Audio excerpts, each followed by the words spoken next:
श्री स्वामी समर्थ, श्री गुरुदेव दत्त. बघा, आजपासून अमावस्येला सुरुवात झालेली आहे आणि सोमवती अमावस्या उद्या आहे.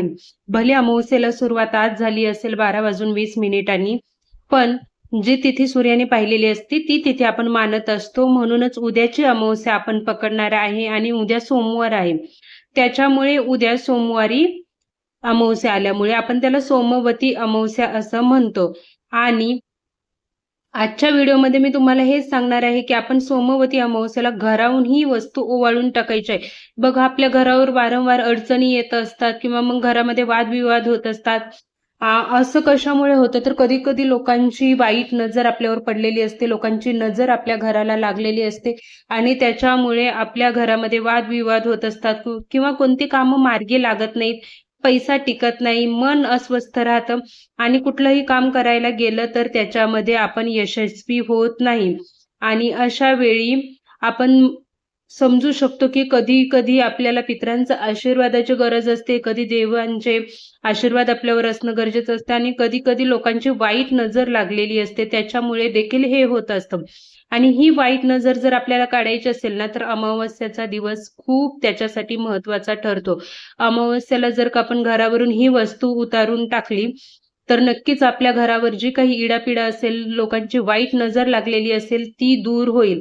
आणि हा उपाय कसा करायचा आहे, त्यासाठी काय लागणार आहे, कधी करायचा, सर्व माहिती मी तुम्हाला या व्हिडिओमध्ये सांगणार आहे. त्यामुळे व्हिडिओ शेवटपर्यंत नक्की बघा. तुम्हा सर्वांचं खूप खूप मनापासून स्वागत आहे आपल्या निष्ठा या युट्यूब चॅनलमध्ये. तुम्ही अजून आपल्या चॅनलला सबस्क्राईब केलं नसेल तर चॅनलला नक्की सबस्क्राईब करा. व्हिडिओ आवडला तर व्हिडिओला लाईक करा.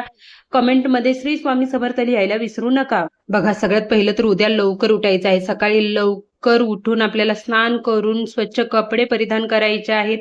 त्यानंतर मी सांगितलेलं आहे की उद्या पितरांचं स्मरण करणं देखील खूप महत्वाचं आहे. त्याच्यामुळे देवपूजा अगोदर अगर तुम्ही पितृस्तुती स्तोत्रम जर वाचलं तर खूप चांगले, तुम्हाला पितरांचा आशीर्वाद प्राप्त होईल. आणि त्यानंतर वाचून झाल्यावर आसन जागेवर ठेवा, हातपाय धुवून मग देवपूजा करा. देवघरामध्ये भगवान शिव आणि विष्णू, श्रीहरी विष्णू, भगवान श्रीहरी विष्णू यांचं स्मरण करा. आणि त्यानंतर तुम्ही संध्याकाळी दिवसभर तुम्ही तुमचे कार्य जे काही सेवा करणार आहात, पितरांसाठी असू द्या, भगवान विष्णूंची सेवा असू द्या, जे काही करणार आहात ते दिवसभर करून घ्या. आणि संध्याकाळी म्हणजेच दिवस मावळता आपल्याला हा उपाय करायचा आहे. तर उपाय काय आहे बघा, आपल्याला एक नारळ म्हणजे श्रीफळ घ्यायचं आहे आणि ते श्रीफळ घरातील प्रत्येक सदस्याच्या डोक्यावरून आपल्याला 7 वेळा ओवाळायचं आहे. प्रत्येक व्यक्तीसाठी नारळ हा वेगळा घ्यायचा आहे. एकच नारळ परत परत वापरायचा नाही. बघा, तुम्हाला वाटत असेल की मुलांवरून करायचं आहे किंवा विशिष्ट अशा एका व्यक्तीवरून करायचं आहे, जे जरा चिडचिड करतोय किंवा ज्याला नजर लागली आहे असं तुम्हाला वाटत असेल तर त्या एका विशिष्ट व्यक्तीवरून तुम्ही तो नारळ उतरला तरी चालेल किंवा मग सगळ्यावरून उतरणार असाल तर सगळ्यांना सेपरेट सेपरेट नारळ घ्या.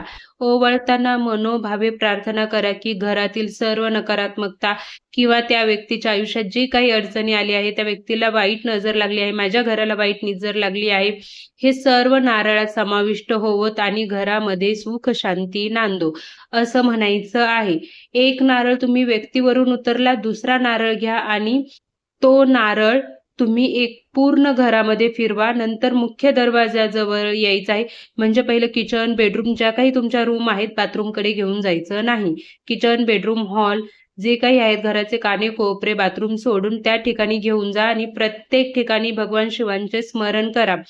त्यानंतर बाहेर या, उंबऱ्याजवळ येऊन तो नारळ 7 वेळा अँटी क्लॉकवाईज आपल्याला फिरवायचा आहे. आणि त्यानंतर तो नारळ आणि दुसरा जो तुम्ही आपल्या घरातील व्यक्तीवरून उतरला आहे तो आपल्याला एकतर पाण्यामध्ये प्रवाहित करायचा आहे किंवा मग तुम्ही अशा ठिकाणी त्याला हे करू शकता, एखाद्या मातीमध्ये तुम्ही त्याला, जर तुम्ही गावी राहत असाल तर मातीमध्ये त्याला गाडलं तरी चालेल. की फक्त लोकांना कोणाची नजर त्याच्यावर गेली नाही पाहिजे किंवा कोणी तो उचलून त्याचा यूज केला नाही पाहिजे. अशा प्रकारे आपल्याला नारळाचं विसर्जन करायचं आहे. नारळच का बरं? बघा, नारळाला आपल्या धर्मामध्ये खूप जास्त पवित्र मानलं जातं. कोणतंही शुभ कार्य असू द्या, पूजा असू द्या, यज्ञ असू द्या, प्रसादासाठी देखील नारळाचा वापर केला जातो आणि नारळ हे समृद्धी, पवित्रता आणि शुभतेचं प्रतीक मानलं जातं. आणि त्यासोबतच नारळामध्ये ना इतकं प्रमाण असतं नकारात्मक शक्ती शोधून घेण्याचं, आणि त्याच्यामुळेच आपल्याला नारळाचा या गोष्टीसाठी देखील उपयोग करायचा आहे. कारण की नारळ जर का आपण घरावरून ओवाळला, 7 वेळा ओवाळून आपण त्याचं विसर्जन केलं, तर त्या नारळासोबत आपल्या घराला लागलेली नजर असू द्या, नकारात्मक असू द्या, ती त्यासोबत वाहून जाते आणि त्यामुळे आपल्या घरामध्ये होणारे वाद संपतात. घराला नजर लागली असेल, आपल्या घराची प्रगती होत नसेल, तर ते देखील याच्यामुळे दूर होतं. त्याच्यामुळे हा उपाय अमावास्येला करणं खूप जास्त महत्त्वाचं आहे. त्यासोबतच मी सांगितलं तुम्हाला, की उद्या भगवान विष्णूची, भगवान शिवची गीतेचा अध्याय तुमच्याकडून वाचणं झालं तर गीतेचा अध्याय वाचा. श्री स्वामी चरित्र सारामृत, संक्षिप्त गुरुचरित्र, कोणत्या सेवा होतील तेवढ्या सेवा करा. बघा, उद्याचा अधिक महिन्याचा हा शेवटचा दिवस असणार आहे. त्यासोबत अमावस्या आहे. दान धर्म करा आणि पुण्य कमवा. काय मिळणार आपल्याला, आपल्याला त्याचा काय फायदा होणार याची इच्छा व्यक्त करू नका. फक्त जे करायचे ते मनोभावाने करा. परमेश्वर बघत आहे तुम्हाला जे हवं, कधी देणं योग्य आहे हे सगळं परमेश्वराला माहिती आहे. त्याच्यामुळे फक्त मनापासून सेवा करा आणि हा उपाय करा. नक्की तुम्हाला याचा फायदा होईल आणि घरावर लागलेली नजर, इडापिडा दूर होईल. श्री स्वामी समर्थ. ओम नमः शिवाय. ओम नमो भगवते वासुदेवाय नमः.